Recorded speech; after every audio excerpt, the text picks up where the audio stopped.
Salut tout le monde et bienvenue dans une toute nouvelle vidéo avec un sujet un petit peu particulier aujourd'hui qui fera le lien entre Transformers Rise of the Beast et l'histoire des films Transformers de façon générale. Je me suis intéressé à l'histoire du box-office des films Transformers. À la base, c'était juste un thread que j'avais fait sur Twitter, comme ça, de façon un petit peu random. Et en fait, je me suis dit que c'était intéressant d'en parler en vidéo et surtout d'anticiper un petit peu ce qui pourrait se passer pour Transformers Rise of the Beast. Je vous ai teasé ça un petit peu dans la vidéo news de dimanche. Voilà donc la vidéo sur le sujet. Je me suis un peu emmerdé à faire des petits graphiques, donc il faut bien que ça serve à quelque chose. Bref, aujourd'hui le sujet, c'est donc l'histoire du box-office des films Transformers. Mais alors pourquoi s'intéresser au box-office de Transformers, des films Transformers de façon générale, est quelque chose de pertinent et d'intéressant ? Je pense que c'est parce que ça peut nous faire comprendre pourquoi Transformers aujourd'hui n'est plus la saga qu'elle était il y a une dizaine d'années, et donc de remettre un petit peu les choses en perspective, notamment avec la sortie de Transformers Rise of the Beast. Quelque chose d'assez intéressant, notamment pour tempérer les attentes et un petit peu comprendre la situation actuelle de Paramount et de Hasbro vis-à-vis de la licence au cinéma. Donc pour tout ça, je vais m'appuyer sur deux choses principalement. La première chose, en rapport avec Transformers Rise of the Beast, ça va être les premières estimations officielles du box-office du film. On va y revenir juste après. Et le deuxième élément, peut-être le plus important, c'est un ensemble de graphiques que j'ai moi-même réalisé, mais qu'en réalité on peut tout à fait faire soi-même, que n'importe qui peut faire. Des graphiques dans lesquels je montre l'évolution du box-office de Transformers aux USA, à l'international, dans le monde entier, même en France, un petit peu pour donner des idées, et voir un petit peu l'évolution de la popularité de la saga, surtout, c'est quelque chose d'assez important à voir. Bref, revenons aux origines de tout ça. Le premier film Transformers sort en 2007, et le moins qu'on puisse dire, c'est que c'était un carton au box-office, avec plus de 700 millions de dollars au box-office mondial, 319 aux USA et 390 à l'international, soit quelque chose d'assez équilibré si on peut dire. Surtout voilà, c'était un succès un petit peu inattendu pour l'époque. Certes, il y avait Michael Bay aux commandes, certes c'était un gros blockbuster d'été, gros film d'action, donc quelque chose qui avait attiré forcément du monde, mais en même temps c'était une licence qui avait jamais été adaptée en live action, et mine de rien, c'était un petit peu un pari. Donc à partir de là, ce film-là a ouvert la voie évidemment à des suites, et c'est surtout à partir de Revenge of the Fallen que le box-office va devenir intéressant à analyser, notamment aux USA et dans le monde. Parce que Revenge of the Fallen, si le film s'est fait abattre par la critique, encore aujourd'hui, c'est le film qui a le plus rapporté d'argent aux États-Unis, avec 402 millions de dollars rien que sur le territoire américain. C'est l'un des plus gros succès de l'histoire dans le pays, là où à l'international on était à 434 millions, donc pareil, quelque chose d'ultra solide, mais on voyait quand même cette espèce d'équilibre qui était toujours présent, avec d'un côté les USA qui étaient vraiment ultra lourd, c'était vraiment un poids énorme, et de l'autre côté, l'international qui complétait, qui doublait en fait quasiment le box-office à lui seul. Donc voilà, on arrivait là à 836 millions de dollars, donc quelque chose encore une fois d'ultra profitable, d'ultra lucratif. Et donc Revenge of the Fallen était ce gros succès-là, ça s'est vu même au niveau des jouets, la ligne de jouets de Revenge of the Fallen s'est vendue super bien, on en a eu plein derrière, tellement Hasbro a voulu capitaliser dessus en quelque sorte. Vraiment, c'était le moment où Transformers était à son apogée en termes de succès commercial pour ce qui est des films, parce qu'on parlait là de l'ensemble, c'est-à-dire pas seulement le box-office, mais aussi simplement tout ce qu'il y a autour. La période 2009-2011, elle est absolument incroyable. Et 2011 justement, c'est l'année de sortie de Transformers Dark of the Moon, et c'est là que l'on commence à voir apparaître une tendance qui va uniquement s'amplifier en fait à l'avenir, à savoir que le box-office international va prendre le relais sur le box-office US. Effectivement, Dark of the Moon voit pour la première fois une baisse des recettes aux États-Unis avec 352 millions de dollars, ce qui reste ultra solide, qu'on s'entende, c'est toujours plus que le premier film, c'est que 50 millions de moins que le deuxième, donc très honnêtement pas de quoi s'alarmer, et surtout qu'à l'international, on augmente de plus de 300 millions en tout, avec 434 pour Revenge of the Fallen et 771 pour Dark of the Moon. Donc là vraiment le succès a été absolument monstrueux. Encore aujourd'hui, Dark of the Moon est le film Transformers qui a le plus rapporté d'argent de toute l'histoire, en fait, à 1,123 milliard de chiffres au box-office, et c'est absolument titanesque. À l'époque, c'était le 6e ou le 7e film le plus rentable de tous les temps. Bref, c'était un succès monstrueux, et pourtant, et pourtant on pouvait commencer à voir apparaître des toutes petites craquelures dans le box-office du film, avec notamment ce box-office aux USA qui était un petit peu en baisse, et surtout du côté de Hasbro, c'est là que les jouets ont commencé à un petit peu moins se vendre, et d'ailleurs on l'a bien vu, la gamme de jouets de Dark of the Moon a été beaucoup moins étendue que celle de Revenge of the Fallen, surtout on a noté aussi par moment une baisse de qualité, peut-être due effectivement à des questions de coût, etc., ça c'est une autre question, mais la gamme de jouets s'est un petit peu moins bien vendue, et donc à ce niveau-là, on peut en quelque sorte dire que c'était le début du déclin de Transformers, même si très honnêtement, on en était encore très très loin. Je veux dire, le déclin, alors que le film fait 1 milliard au box-office, ouais non, clairement, on peut pas franchement parler de ça. Par contre, on peut vraiment commencer à en parler avec Transformers Edge of Extinction en 2014, le 4e film de la saga, qui a servi entre guillemets de soft reboot au Bayverse avec des nouveaux acteurs, des nouveaux designs pour les personnages, mais toujours Michael Bay aux commandes, et surtout, là pour le coup, on commence à voir des vraies tendances qui peuvent être inquiétantes par endroits, à savoir qu'aux États-Unis, Edge of Extinction rapporte seulement 245 millions de dollars, soit plus de 100 millions de moins que son prédécesseur, et là pour le coup c'est une chute vraiment importante, dans le sens où, le grand public a commencé à se désintéresser, aux USA en tout cas. C'est-à-dire que Dark of the Moon, pour une partie du public, c'était la conclusion du Bayverse, certes, mais c'était surtout un film qui était peut-être un peu imbuvable, c'est vraiment les critiques s'étaient un peu abattues aussi sur ce film-là à l'époque, peut-être moins que sur Revenge of the Fallen, mais quand même, et il y a une partie du public qui a lâché à ce moment-là, et on voit en termes de chiffres que c'est criant, 245 millions seulement, donc plus de 100 millions de moins que Dark of the Moon. Là pour le coup, on commençait à avoir une tendance un petit peu à la baisse, clairement, et pourtant, Edge of Extinction a rapporté aussi 1 milliard de dollars au box-office. Mais alors, comment c'est possible ? C'est possible grâce à un pays dont on n'a pas encore parlé dans cette vidéo, à savoir la Chine, qui petit à petit n'a fait qu'augmenter son nombre d'entrées au box-office au fur et à mesure des films, c'est-à-dire qu'au début, il nous fait que 37 millions de dollars pour le premier Transformer, 65 pour le deuxième, 165 pour Dark of the Moon, ça commençait à devenir très intéressant, et Edge of Extinction, qui a été en partie tourné dans le pays, donc ça peut expliquer aussi, a rapporté 301 millions de dollars rien que dans le pays. Donc évidemment, ça en faisait à l'époque, il me semble, le plus gros succès de l'histoire du cinéma américain en Chine, mais surtout, ça veut dire que ça a rapporté plus en Chine qu'aux États-Unis, et là pour le coup, c'est la grosse inversion, c'est la grosse tendance de dire, ok, les films Transformers ne sont plus des films axés pour les Américains, mais pour le monde entier, et en particulier pour ce nouveau marché que représente le marché chinois, qui était ultra attractif à l'époque. Aujourd'hui, c'est une autre question, on va y revenir après,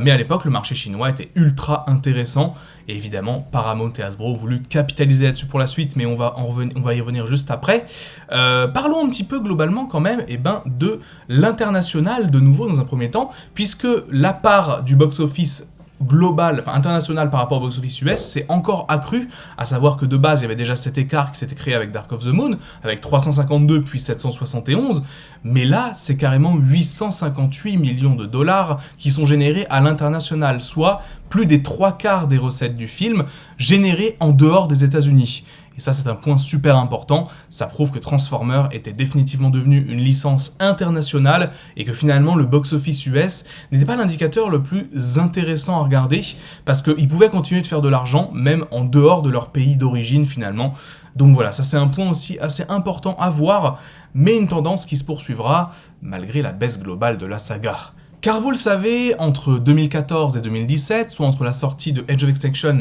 puis on y arrive de The Last Knight, Hasbro et Paramount ont souhaité lancer ce qu'ils appelaient le Transformers Cinematic Universe, donc ce fameux univers étendu qui aurait compris plein de films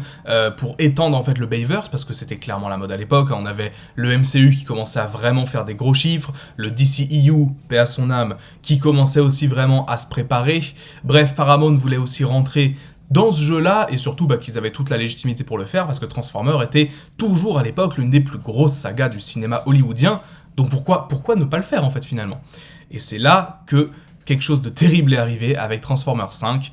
parce que The Last Knight, quand on regarde encore une fois les chiffres, c'est seulement 130 millions de dollars au box-office américain, soit encore plus de 100 millions de moins qu'Edge of Extinction, qui lui-même était une baisse de 100 millions par rapport à Dark of the Moon.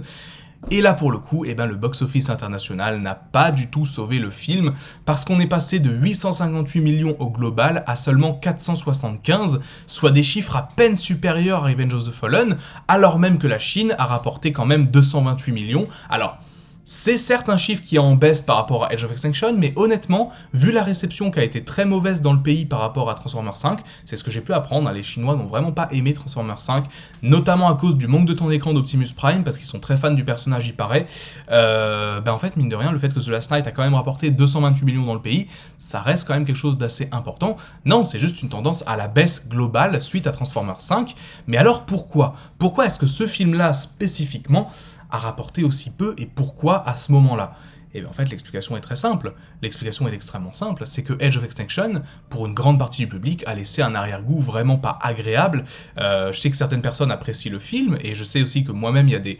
moments dans ce dernier que j'aime bien, je veux dire le personnage de Lockdown par exemple, rien que ça, certains concepts aussi qui même s'ils sont pas forcément exploités à fond, restent cool, notamment le concept des Transformers qui se font traquer par les humains, etc.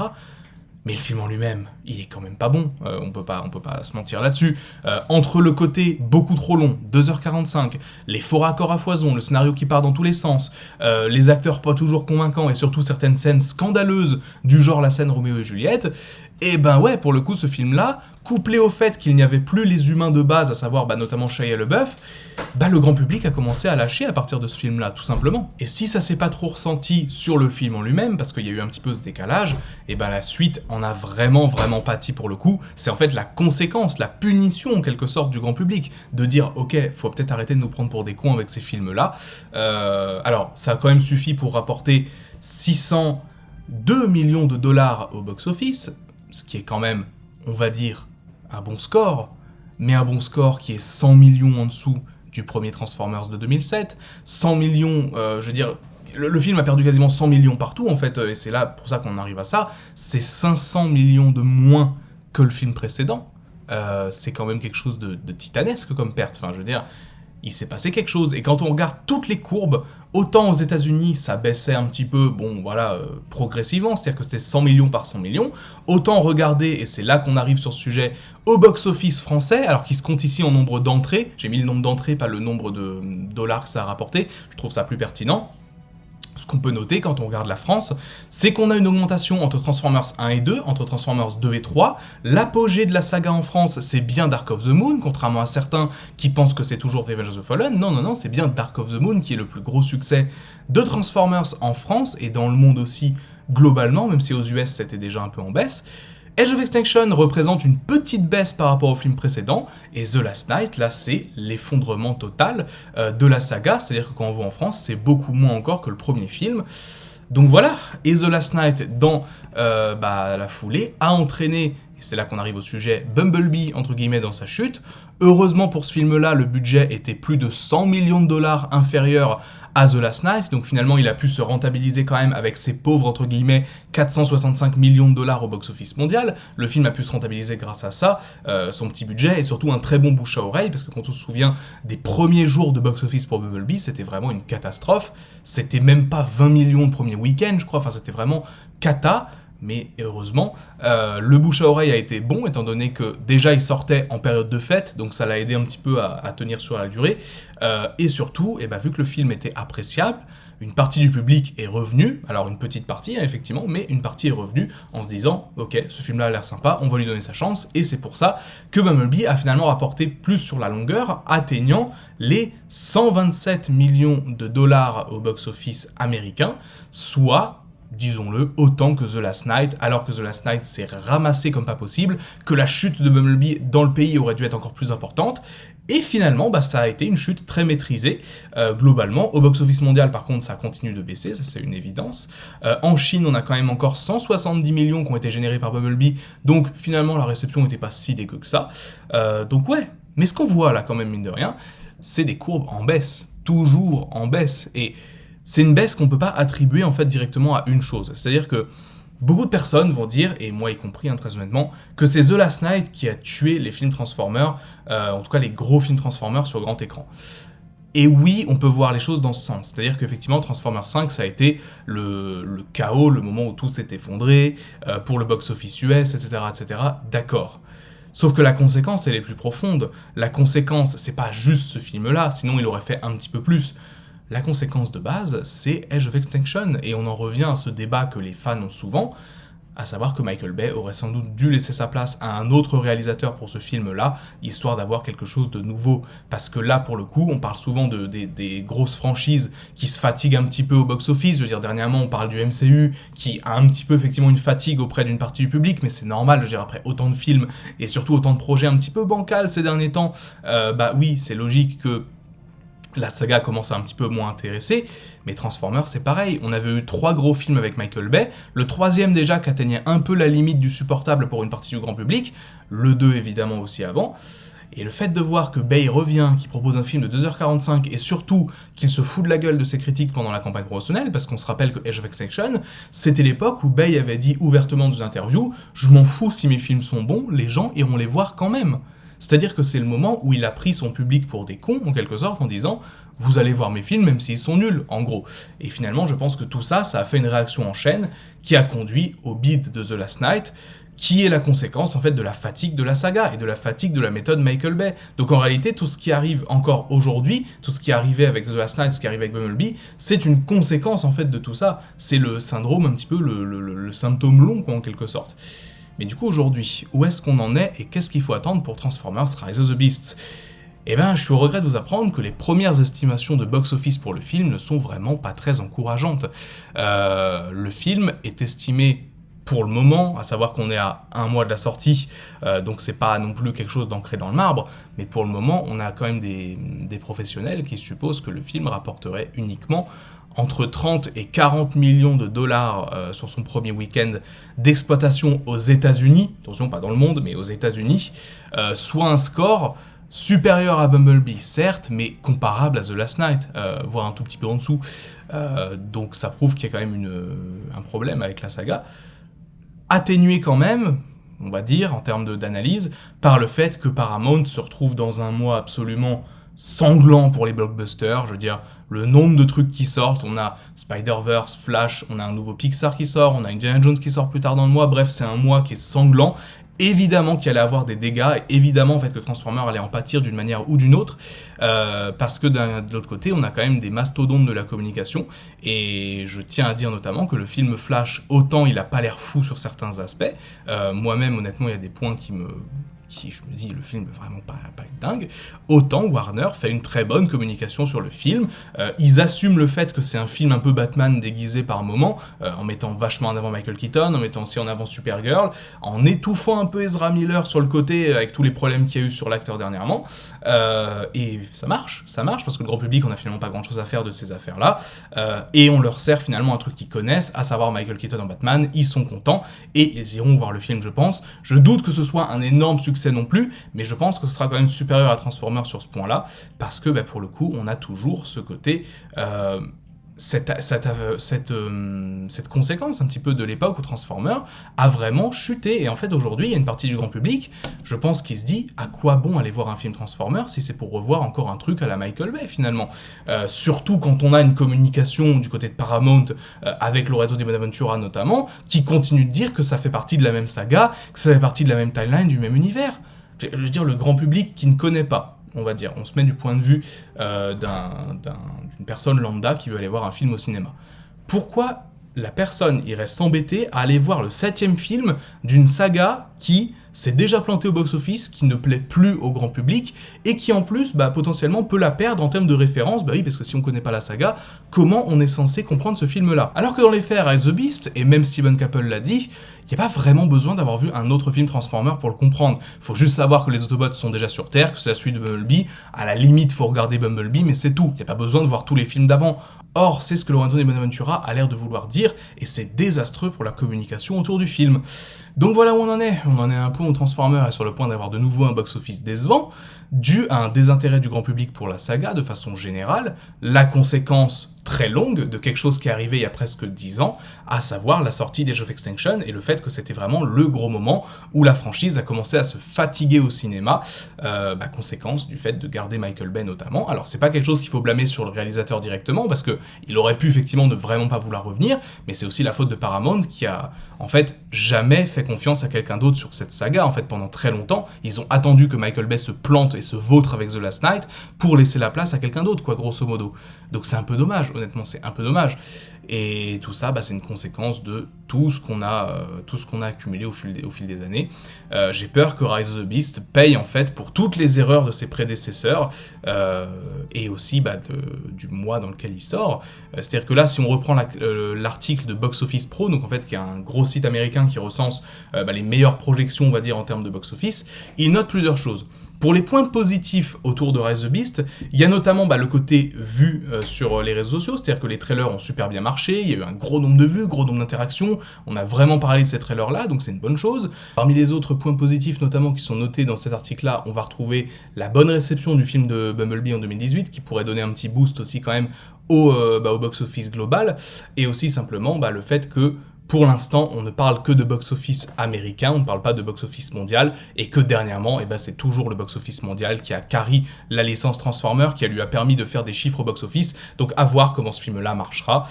mais ça pour le coup c'est quelque chose qu'on verra plus tard, donc je sais pas s'il y a des estimations de box-office mondial, ça pour le coup je sais même pas s'il y en a vraiment, mais faudra voir à ce niveau-là comment ça marche. Si la Chine aussi peut rapporter un peu d'argent, même si on sait qu'aujourd'hui la Chine n'est plus aussi friande qu'avant de gros blockbusters américains, donc ça aussi c'est quelque chose à prendre en compte dans le box-office de ce film. Et évidemment, parmi les gros points négatifs qui sont notés sur l'article, on a le fait que la franchise ne fait que de perdre de l'argent ces dernières années, enfin pas perdre de l'argent au sens perdre de l'argent pour Paramount, même si The Last Knight c'était le cas, mais surtout que les films rapportent de moins en moins. On a aussi simplement le fait que le film sort au mois de juin, au milieu de tous ces autres gros blockbusters, et voilà, malheureusement, on en est là. Bref, voilà pour cette vidéo sur l'histoire du box-office des films Transformers. J'espère que même si c'était un petit peu moins fun que d'habitude, ça vous aura quand même un peu plu. Ça vous aura permis d'avoir des clés, on va dire, d'analyse sur le box-office des films qu'on aime tant finalement, et surtout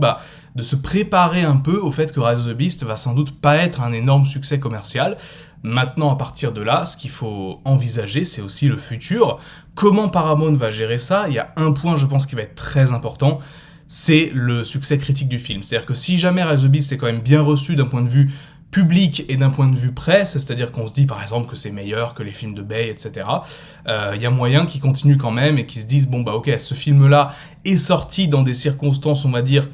pas ultra favorable, peut-être que le prochain, si on le sort à une meilleure période et qu'on fait en sorte de vraiment viser une date où il sera pas embêté par d'autres blockbusters, il y a moyen que ça marche un peu mieux. Maintenant, Paramount, faut pas oublier qu'ils sont là pour faire de l'argent avant tout, il y a des décisions rationnelles qui doivent être prises, et on va dire dans un cas on va dire le plus pessimiste, il se peut qu'on reconnaisse une période, un peu comme on a eu avec The Last Knight, à savoir une dizaine de films Transformers, c'est-à-dire pendant 5 ans par exemple ne pas avoir de nouveaux films, tout simplement parce que faut un peu encaisser le choc de la production en fait qui n'a pas marché, comprendre les erreurs et je pense à ce moment-là faire quelque chose de nouveau. Mon avis, très honnêtement par rapport à tout ça, c'est que si jamais Rise of the Beast se plante véritablement, ce sera vraiment le moment de faire un reboot total de la saga. C'est-à-dire que là, Rise of the Beast, il y a toujours ce côté « Ah, c'est peut-être dans le Bayverse, etc. » Et honnêtement, je pense que c'est vraiment quelque chose qui est à proscrire, c'est pas quelque chose de bien, parce que ça endommage, je pense, la réputation du film, et surtout la communication autour, aux yeux du grand public. Je pense que si jamais le film se plante, il sera vraiment temps de faire un pur reboot, un hard reboot comme on dit, un petit peu comme ce que James Gunn prépare chez DC Comics notamment, après la mort annoncée du DCEU avec le film Flash notamment. Donc voilà, à partir de là, qui dira hard reboot, je pense, dira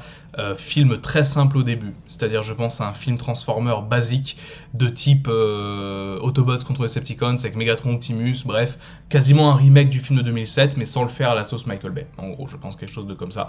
Bref, on verra. En tout cas, on n'a pas encore évidemment de chiffres sur le box-office officiel. Le film sort dans 1 mois, donc on aura bien sûr le temps de redébattre de tout ça. Mais voilà, j'avais envie quand même de parler un petit peu du sujet avec vous, n'hésitez pas à me dire ce que vous en avez pensé, et ce que vous imaginez pour le box-office de Rise of the Beast, et aussi, globalement, quel est votre avis sur tout ça. Bref, je vous embête pas plus longtemps, c'était Magnus, on se dit à très vite, ciao!